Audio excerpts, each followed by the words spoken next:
I've stated it before, but my two favorite anime of all time are Welcome to the NHK and Great Teacher Onizuka for completely subjective and personal reasons, but if I tried to pinpoint what I believe to be the objectively best anime out there, I'd have to go with Tatami Galaxy, an anime that I've only seen for the first time last week. Now, you're probably a bit outraged right now. Isn't that a bit of a huge claim? And yeah, it is in a way, because no one will ever be able to objectively crown any anime as the best anime of all time, because that would obviously imply that you've watched every single anime in existence, and that's just not possible. So this video is based on my subjective opinion and experience. You're free to disagree, but I'm just very passionate about Tatami Galaxy at the moment, and I hope to be able to share some of this passion with you today. I'm gonna go with the more boring My Anime List review style for this video, because the reason I view Tatami Galaxy as the objectively, but kinda subjectively, best anime out there is because every single aspect of production has been handled with love and care, and they not only are great on their own merit, but mixed together they create one of the most impressive pieces of media I've ever experienced, so I have to address each one of these aspects if I want to attempt to prove my point.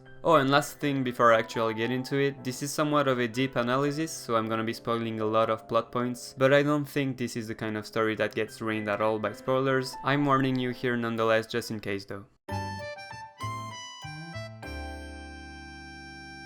In Tatami Galaxy, we follow an unnamed college student that only refers to himself as Watashi through narration in his quest to experience a rose-colored campus life full of romance and exciting adventures. By the time his third year comes around though, he realizes that none of his ambitions came true and he feels like his youth was completely wasted because of the choices he made in the last 2 years. Surely if he decided to take a different path, his life would have turned out completely differently, right? And so time turns back as the episode ends, revealing the narrative structure of the story. In each episode, he'll choose a different club in hopes of obtaining his so desired rose-colored campus life. Time loop stories are nothing new, we've seen them countless times now, but in Tatami Galaxy it's executed very differently from most other time loop stories. Generally, the whole gimmick is that the protagonist experiences the exact same period of time and he's aware that he's stuck in a loop, so he searches for a way to escape it and return to his everyday life. In Tatami Galaxy though, it's less of a time loop and more of an alternate iteration of the same time frame in Watashi's life, if that makes sense. What I mean by that is that it's a hard reset every time and Watashi is not aware that he's starting over and over again, so each episode/arc is kind of a self-contained story.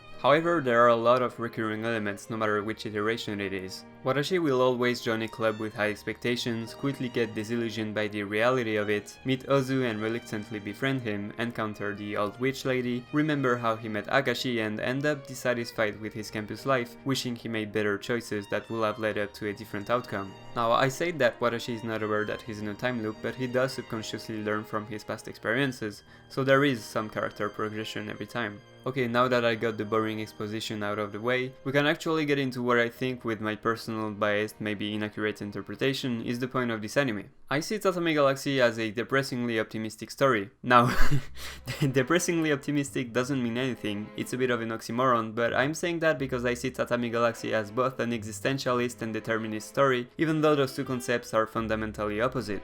Existentialism presents the theory that existence precedes essence, meaning that we're born first and then it's up to us throughout our lives to find meaning in our existence. Determinism presents the theory that our existence is the result of a chain of events that started all the way back at the start of the universe. You were born because your mom met your dad, because she had to move to this city, because blah blah blah, and a bunch of other because that could lead all the way back to the beginning of the universe. This means that since you're the product of this chain of events, your whole life was already predetermined before you were even born. Meaning that in this case, essence precedes existence and that you have no freedom at all. Now, hopefully with that you understand that these two concepts can't really coexist because they have completely opposite beliefs, but not really. There's a middle ground between the two known as compatibilism or soft determinism. This school of thinking basically states that human beings are not bound to fate or free will, but that we rather are constantly hovering between the two, which means that we're free to act on our own to some extent, but the big lines of our lives were already predetermined. To really oversimplify it, if our life were an anime, we'd be in control of inconsequential filler episodes, while fate will be in control of canon ones. Now let's try to link this back to Tatami Galaxy. Watashi's choices make his college life slightly different in each iteration, but the overarching events are always the exact same and nothing he does will ever change that. He has no control over those. Like I've said before, it doesn't matter which path he chooses to pursue, he'll always end up meeting the same people and fall victim to the same inner and outer struggles. That sounds pretty depressing, right? It means that nothing he does has any purpose, and at this point, if he's always gonna be doomed to end up in the exact same spot, life isn't really worth living and he might as well just do nothing at all and wait to rot away. And so that's exactly what he does when he comes to this conclusion. In the last arc, he becomes a shut-in, becoming trapped within an infinite maze of 4.5 tatami rooms, but more importantly, within his own mind. Here's where the optimistic of my depressingly optimistic statement comes into play though. Watashi is unhappy at the end of his 2 years in every iteration because he couldn't experience the rose-colored campus life he longed for. He wasn't happy with his mundane life, but in the last arc, when he is deprived of this very mundanity, he comes to yearn for these simple and seemingly meaningless things in life like eating ramen, taking a hot bath, having fun with his friends, and comes to understand that it's the little splashes of color that paint the picture that is your life. There is no such thing as a rose-colored life, and that is the true message of Tatami Galaxy. We're not really bound to fate or a predetermined life, but rather to our own unattainable, unrealistic ambitions. We spend our lives chasing after what we think will bring us happiness. Once I become rich, once I get a girlfriend, once this, once that, then, surely, I'll finally be happy. But Tatami Galaxy tells you to stop, take a breather, and just look around you. As cliche as it sounds, you can't expect external factors to make you happy. Happiness is supposed to come from within you. There is no such thing as a perfect life, and chasing after it forever will only leave you feeling miserable. The biggest advocate of this ideology in the story is Higuchi, the guy everyone refers to as master. For most of the story, Watashi can't understand why everyone looks up to him and why he's the master. Higuchi is in his 8th year of university and he hasn't really accomplished anything. All he's done is lazing around while repeating classes. But that's exactly why he's the master. He takes life at his own pace without chasing after an illusionary meaning. When I think about it, it's kinda ironic that I'm currently searching for meaning in the story when it obviously encourages you to stop seeking deeper meaning in everything and to just enjoy things as they are.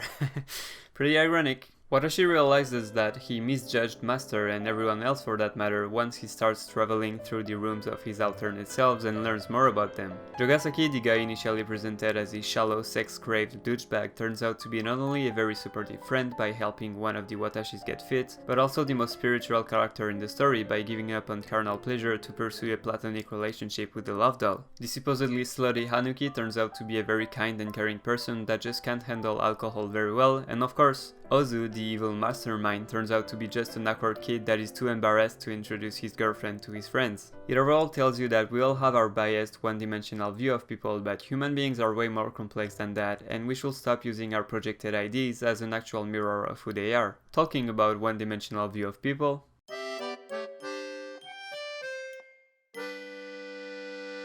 by the end of the anime, we come to understand that Watashi isn't just the narrator, but that we've also been viewing the world through his biased view of it this whole time. The visual style is very flat because it's a window into the flawed and biased view of the world through Watashi's eyes. He only sees facets of people's personalities. Although to be fair, this flat style is also a staple of Yuasa's general aesthetic that is also present in Ping Pong and Devilman Crybaby. This anime also makes great use of colors because they hold a very important place in the story. It's probably one of the most colorful anime I've ever seen. Every episode is filled to the brim with vibrant colors. Every episode but the ones from the last arc. These are almost completely devoid of any color at all, which links back to what I talked about in the last section. Although not the rose he longed for, every other lives he experienced had their own set of vibrant colors, but when he becomes a shut-in and experiences nothing for these 2 years, his world is dominated by desaturated black and white. The animation style is very Masaaki Yuasa in the sense that it gives us some modern physics-defying movement and anatomy that you won't really find anywhere else. I think it's very German expressionism inspired. He really likes to distort the characters and backgrounds to almost give a fever dream vibe to the story, which is very fitting considering what it's about. It was crafted in a way that makes it enjoyable whether you want to try to understand it or not.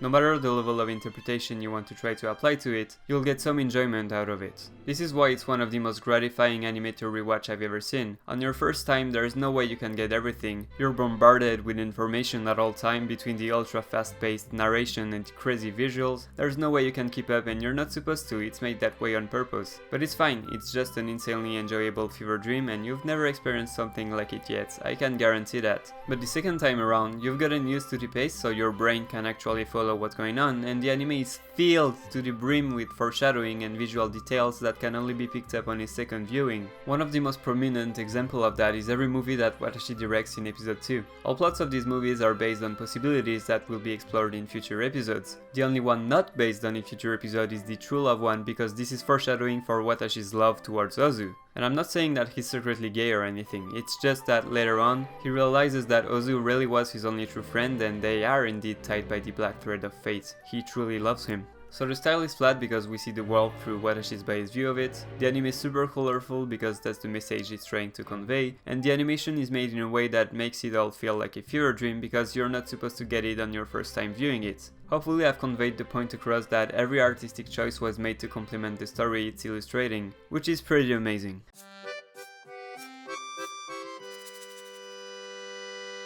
It's not really music, but I'm gonna start this section off by talking about the pacing. It's a sound, okay, give me a break, I'm putting it here. Along with Yuasa's art style, the pacing is probably the biggest barrier of entry preventing people from watching this anime. It's insanely fast and hard to keep up with at first, but you'll get used to it soon enough and it just gives personality to the anime. I really like it and it's pretty unique. The opening is made by Asian Kung Fu generations, solidifying them as I'm in my early 20s and I have no idea what to do with my life band between this and Solanin. The ending is by the goddess of anime songs herself, Etsuko Yakushimaru. She's the voice behind the ending of Space Dandy, both openings of Arakawa Under the Bridge, and both endings of High Score Girl. If you've never heard her sing before, go listen to one of her songs, her voice is so soothing to the ears. Finally, the soundtrack is classical music, which is very rare in the industry for some reason, but it's amazing! The music does such a great job characterizing each member of the cast. I think if I just made you listen to some character themes right now, you'd probably be able to guess their personalities just from it alone, but I'm not gonna do that because copyright claims are a thing. I don't know how well known it is overseas, but in France there's a very famous concerto composed by Sergei Prokofiev called Pierre et le Loup. I think it's known as Peter and the Wolf in English. In it, every animal is represented by a different instrument, and it's basically a story to teach children about these instruments. It's really good, I'll leave a link to an English version of it in the description if you want to give it a listen. Fun fact, this concerto actually traumatized me as a kid. The wolf theme was fucking terrifying for my child mind, dude. Like cold sweats level of terrifying. I'm that much of a pussy, one of my biggest childhood trauma was literally a music theme. I got sidetracked, but what I was trying to say was that in Peter and the Wolf, animals are characterized by their instruments and themes, and it's the exact same thing in Tatami Galaxy. It just goes to show how much effort went into every single aspect of production for this anime. That was pretty shallow, but this is all I'm gonna say about the music, because Core Reviews already released a whole video analyzing it, and he did a far better job than I ever could, because he's a classically trained musician, so unlike me, he actually knows what he's talking about, so I won't waste your time here. Check it out if you're interested, I'll leave a link to it in the description. Hey, the video is over. Thank you if you made it to the end. I appreciate it a lot. You know, even though I'm really enjoying this season, when I watch anime of this caliber, I can't help but wonder why we're all wasting our time watching forgettable seasonal shows that we won't even remember a year from now when there's so many masterpieces we haven't watched yet out there. I don't know, man, we live in a society. Oh, I haven't seen the movie yet. I know there's a movie from Yuasa in the same universe as, Tatami Galaxy, and I haven't seen it yet because I want to finish the video first, but I'm super excited to check it out now. Anyway, I don't know why I'm rambling. I should stop that now, but I don't know how to end it. So, yeah, leave a like, dude. Subscribe for more epic anime content.